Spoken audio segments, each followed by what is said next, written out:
ചിതലരിച്ച മേൽക്കൂരകൾ, അടച്ചുറപ്പില്ലാത്ത class മുറികൾ, ചോർന്നൊലിച്ച് സുരക്ഷിതമല്ലാത്ത കെട്ടിടങ്ങൾ, മേൽക്കൂരയില്ലാത്ത ശുചിമുറികൾ. പാലക്കാട് പട്ടാമ്പി ആമിയൂർ സൗത്ത് AUP സ്കൂളിന്റെ അവസ്ഥയാണിത്. സ്കൂളിലെ കെട്ടിടങ്ങളുടെ തകർച്ച തുടങ്ങിയിട്ട് 10 വർഷത്തിലേറെയായെന്നാണ് പരാതി. 188 കുട്ടികൾ പഠിക്കുന്ന സ്കൂളിൽ പലപ്പോഴും ഹാജർ നില 20-ൽ താഴെ. ഏത് സമയവും നിലം പൊത്താവുന്ന കെട്ടിടത്തിലേക്ക് കുട്ടികളെ വിടാൻ രക്ഷിതാക്കൾ മടിക്കുകയാണ്. കഴിഞ്ഞ ദിവസം കൊപ്പം പഞ്ചായത്ത് അസിസ്റ്റന്റ് എഞ്ചിനീയർ പരിശോധന നടത്തി 2 കെട്ടിടങ്ങൾക്ക് ഫിറ്റ്നസ് ഇല്ലെന്ന് രേഖാമൂലം അറിയിച്ചിട്ടും ക്ലാസ് മുറികൾ മാറ്റാൻ മാനേജ്മെന്റിന്റെ ഭാഗത്തുനിന്ന് യാതൊരു നടപടിയും ഉണ്ടാകുന്നില്ലെന്നാണ് ആക്ഷേപം. ഞാൻ ഈ സ്കൂളിലെ MPT പ്രസിഡന്റാണ്. ഞാൻ 6 വർഷമായി എക്സിക്യൂട്ടീവ് അംഗമായിട്ട്. ഇതുവരെയും നമ്മളെ ഒരു കാര്യങ്ങളും മാനേജ്മെൻറ്റ് ഏറ്റെടുത്തിട്ടൊന്നും ചെയ്തിട്ടില്ല.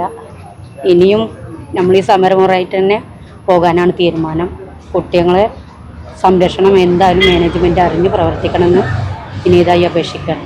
ആൺകുട്ടികൾ മൂത്രമൊഴിക്കാൻ പോകുന്ന ബാത്റൂമിന് ഒരു മേൽക്കൂരല്ല. ഇപ്പോൾ ഈ മഴ പെയ്യുന്ന സമയത്ത് തന്നെ ഒന്ന് മൂത്രമൊഴിക്കാൻ വേണ്ടി കുട്ടികൾ അങ്ങോട്ട് ചെന്ന് കഴിഞ്ഞാൽ മേൽക്കൂര ഇല്ലാത്ത ഒരവസ്ഥയിലാണ് ബാത്റൂമിൻ്റെ കാര്യങ്ങൾ. അതുപോലെ ഈ ഓഫീസ് റൂം, നിങ്ങൾക്ക് എല്ലാവർക്കും നിങ്ങളൊന്ന് ക്യാമറ കൊണ്ട് അങ്ങോട്ട് ആ ഓഫീസിലേക്ക് പോകണം.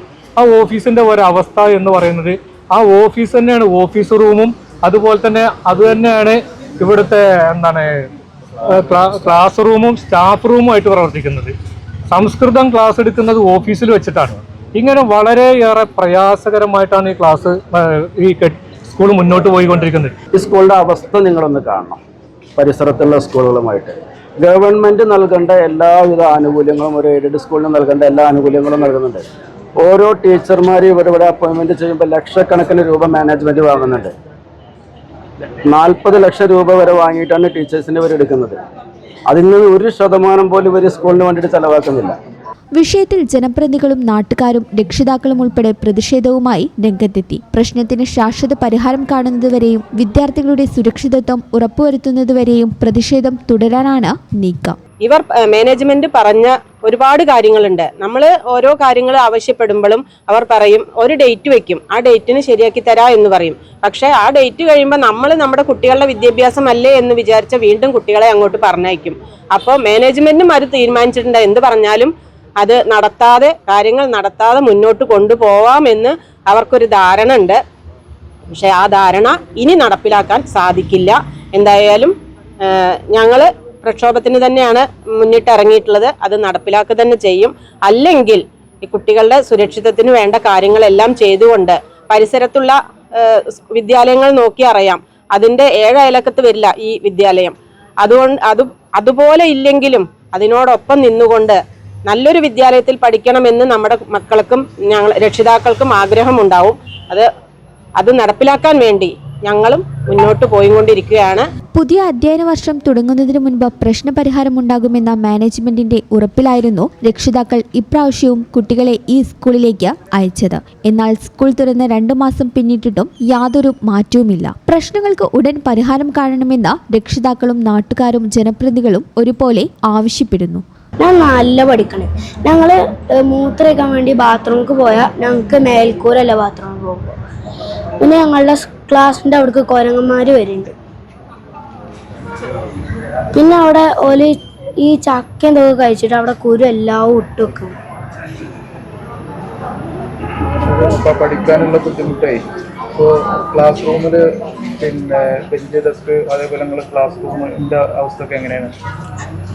ചെറിയ ചോരുന്നുണ്ടോ? നല്ലപോലെ ചോരുന്നുണ്ട്. 102 വർഷത്തെ പാരമ്പര്യം നിലനിൽക്കുന്ന ആമിയൂർ സ്കൂളിൻ്റെ ഇപ്പോഴത്തെ അവസ്ഥ വളരെ ശോചനീയമായ അവസ്ഥയിലൂടെ സ്കൂളിൻ്റെ സമുച്ചയം, സ്കൂളിൻ്റെ ചുറ്റുപാടുകൾ വർഷങ്ങളായിട്ട് മുന്നോട്ട് പോയിക്കൊണ്ടിരിക്കുകയാണ്. ഇതിന് പരിഹാരം ചെയ്യുന്നതിന് വേണ്ടി മാനേജ്മെൻറ്റുമായി ബന്ധപ്പെട്ട് നമ്മൾ വർഷങ്ങളോളമായി ഇതിൻ്റെ പുറകെ ഇതിന് നീതി ലഭിക്കാൻ വേണ്ടി നമ്മുടെ കുട്ടികൾക്കുള്ള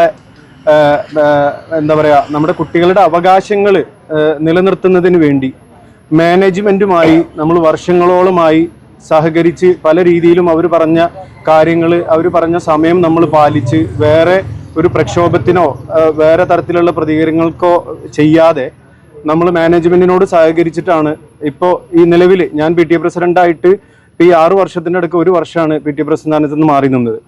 ആ സമയം മുതൽ വളരെ നല്ല രീതിയിൽ മാനേജ്മെൻറ്റുമായിട്ട് ഇത് സംസാരിച്ച് സഹകരിച്ച് സ്കൂളിൻ്റെ അടിസ്ഥാന സൗകര്യങ്ങൾ വർദ്ധിപ്പിക്കാൻ വേണ്ട കാര്യങ്ങളിൽ നമ്മൾ കഴിയും വിധം മാക്സിമം നല്ല രീതിയിൽ ഇടപെട്ട് നോക്കി. മാനേജ്മെൻറ്റിൻ്റെ ഭാഗത്തുനിന്ന് ഇതിനോട് കാണിച്ച അനാസ്ഥ നമുക്കൊരിക്കലും സഹിക്കാൻ കഴിയുന്ന കാര്യമല്ല. വർഷങ്ങൾക്ക് മുൻപ് സ്കൂളിലെ വലിയൊരു കെട്ടിടം തകർന്നു വീണിരുന്നു. 5ഓളം ക്ലാസ് മുറികളുള്ള കെട്ടിടമാണ് അന്ന് തകർന്നത്. അപകടമുണ്ടായത് രാത്രിയായതിനാൽ തന്നെ വലിയൊരു ദുരന്തമാണ് അന്ന് ഒഴിവായത്. സമാന സാഹചര്യമാണ് ഇപ്പോഴുള്ളതെന്നാണ് പരാതി ഉയരുന്നത്. ഇനിയും വലിയൊരു ദുരന്തം സംഭവിക്കുന്നതിന് മുൻപ് സ്കൂൾ മാനേജ്മെന്റ് വേണ്ട നടപടികൾ കൈക്കൊള്ളണമെന്നാണ് ആവശ്യം ഉയരുന്നത്.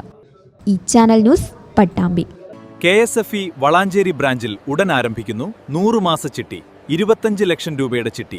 വീട് പണിയാൻ, ബിസിനസ്സിന് എല്ലാത്തിനും അനുയോജ്യം. വളാഞ്ചേരി ബ്രാഞ്ചുമായി ഉടൻ ബന്ധപ്പെടുക.